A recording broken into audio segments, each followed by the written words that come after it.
খাবারটা তো ঠান্ডা হয়ে যাচ্ছে, খেয়ে নাও। তুমি খেয়েছো? সেটা জেনে আর কি দরকার বলো, তুমি খেয়ে নাও। আমার হাতে খুব ব্যথা, আমি একা একা কি করে খাবো? মানে ডাম্বেল তো তোমার পায়ে পড়েছিল, হাতে কি করে ব্যথা?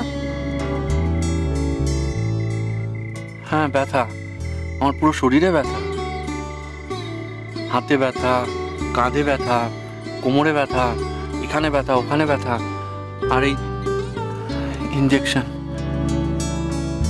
ইঞ্জেকশন এখানে এখানে দুবেলা ব্যথা, খুব ব্যথা আমার।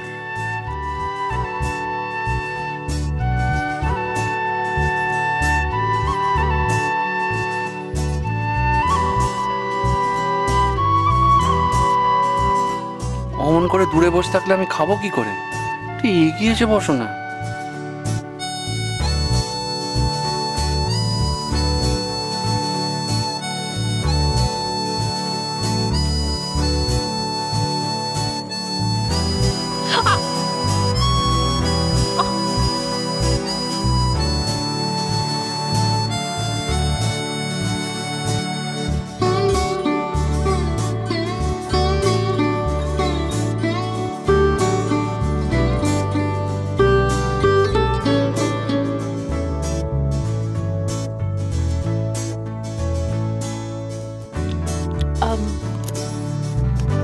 কাল সকালে সবাইকে বলে যাবে তো? কোথায়?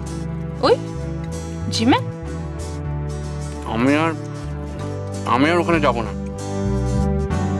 আমার পুরো শরীর আমার যা ব্যথা হয়েছে, আমি ওখানে আর যাচ্ছি না। সে কি, একবার পায়ে লাগলো বলে একেবারে ছেড়েই দেবে? এসব করা কিন্তু খুব ভালো। কোনো ভালো না, আমি আর ওর মধ্যে নেই। যা ব্যথা হয়েছে, আর তাছাড়া রোজ সকালে তোমরা বাড়ির সবাই এই ভাজা ওই ভাজা, এই জিনিস ওই জিনিস, মিষ্টি এসব খাবে, আর আমি ওই ছোলা ভিজিয়ে খাবো। সে কি, সুন্দরী তো কাল সকালের জন্য ছোলা ভিজিয়ে রেখেছে। মা ঘুগনি করবে সবার জন্য, আর তুমি ছোলা ভেজানো খাবে। ঘুগনি? এটা কিন্তু ভালো হচ্ছে না, খারাপ হচ্ছে কিন্তু। তোমার জন্য আমি একটা জিনিস এনেছিলাম, কোথায় কোথায় ভুলেই গেছি। কি জিনিস? দাঁড়াও, আগে তুমি খেয়ে নাও, তারপর দিচ্ছি।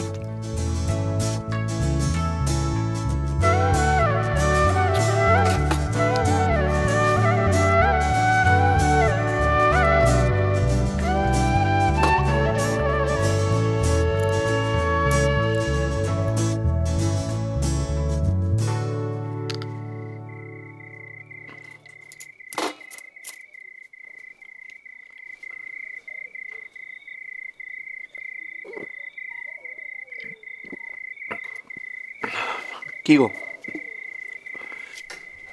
কি এনেছো দেখালে না তো? এই যে। কি এটা? তোমাকে পনি করে কেমন লাগে আমি একবার দেখ। এসব কি করছো?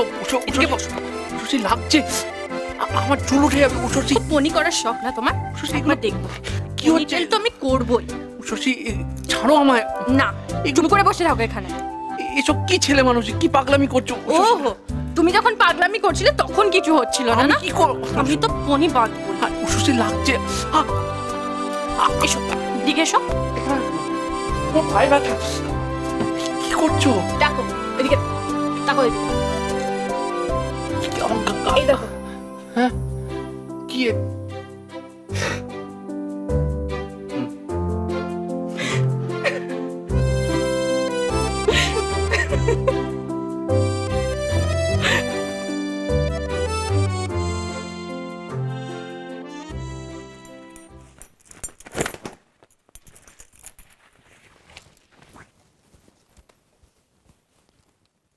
বড় বৌমা, আমরা একটু বেরোচ্ছি। মারা এত সকাল সকাল কোথায় যাচ্ছে? ঠনঠনে কালীবাড়ি যাচ্ছি। সকাল সকাল না গেলে ভিড় হয়ে যাবে, মায়ের দর্শন পাবো না। তুমি এদিকটা সামলে রেখো।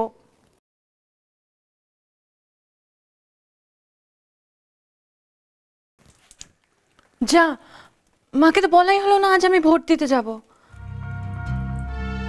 ঠিক আছে, পরে না হয় বলে দেবো।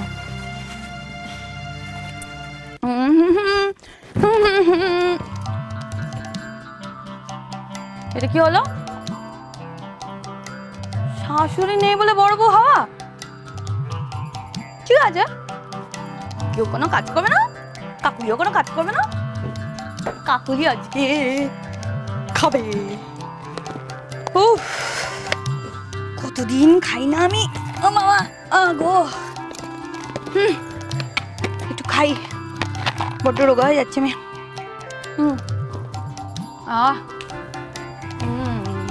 কাকুলি, আজ সকালে রান্নাটা তুমি একটু এগিয়ে রাখবে। কেন? তুমি কোথাও বেরোচ্ছ? হ্যাঁ, কোথায় যাচ্ছ? আমার বাপের বাড়ির এরিয়ায় আজ বাই ইলেকশন আছে, ভোট দিতে যাচ্ছি। তুমি ভোট দিতে যাচ্ছ?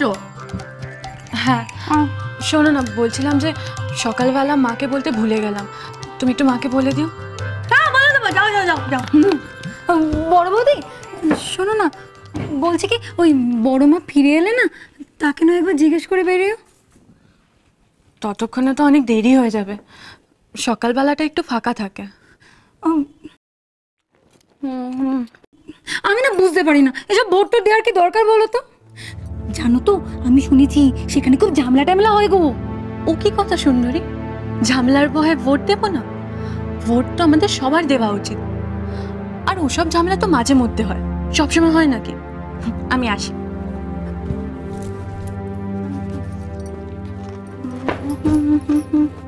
হ্যাঁ গো মেজ বৌদি, এটা কি হলো?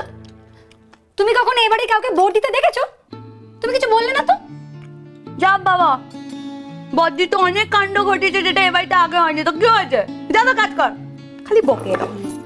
যা।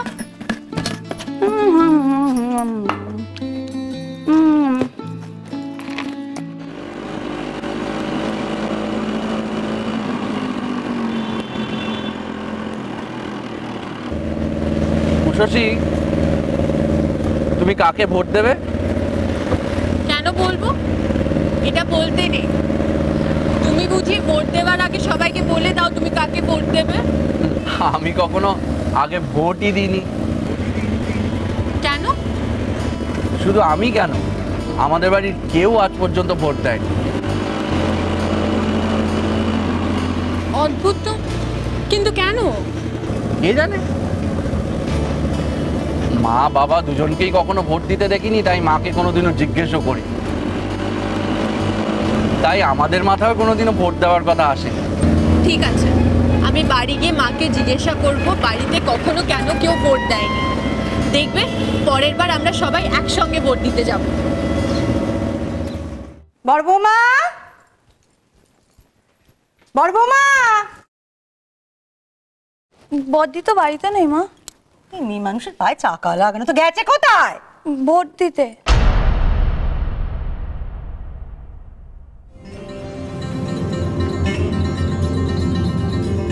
কি? হ্যাঁ, আমাকে তো তাই বলে গেল।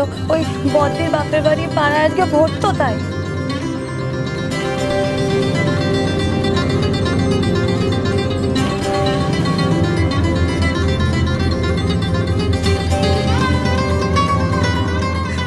বলিনি ওকে যে বাড়িতে কেউ ভোট দেয় না, ও স্বামীর কথাকে রাজি করেনি, ও ভোট দিতে গেছে। আমার ছেলেটাকে না না না না না ঘুষ পোষাই না, না আমি মাফ করবো না ওকে।